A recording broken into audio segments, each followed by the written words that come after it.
ருதுராஜ் கேக்வாட் தலைமையில் முதல் 5 போட்டிகளில் ஒரேயொரு வெற்றியை மட்டுமே பெற்ற நிலையில் கையில் லேசான எலும்பு முறிவு எனக் கூறி ருதுராஜ் விலகிவிட்டார். IPL 18வது சீசனில் சென்னை சூப்பர் கிங்ஸ் அணி ருதுராஜ் கேக்வாட் தலைமையில் முதல் 5 போட்டிகளில் ஒரேயொரு வெற்றியை மட்டுமே பெற்ற நிலையில் கையில் லேசான எலும்பு முறிவு எனக் கூறி ருதுராஜ் விலகிவிட்டார். தொடர்ந்து தற்போது சென்னை சூப்பர் கிங்ஸ் அணியை மகேந்திர சிங் தோனி வழிநடத்தி வருகிறார்.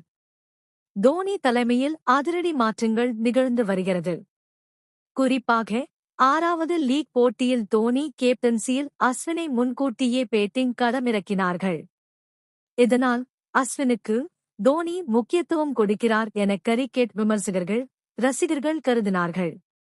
ஆனால் 6வது லீக் போட்டியில் அஸ்வின் பேட்டிங்கில் சொதப்பிய நிலையில் 7வது லீக் போட்டியில் அதிரடியாக நீக்கப்பட்டார்.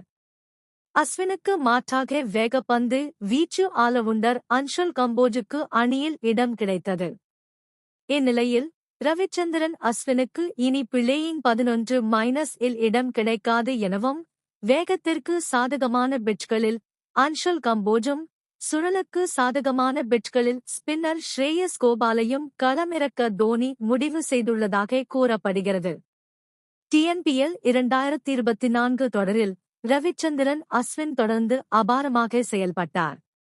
குறிப்பாக சேப்பாக்கத்தில் பேட்டிங் பந்துவீச்சு இரண்டிலும் அதிரடி காட்டியதால்தான் அஸ்வினை CSKவில் சேர்த்தார்கள்.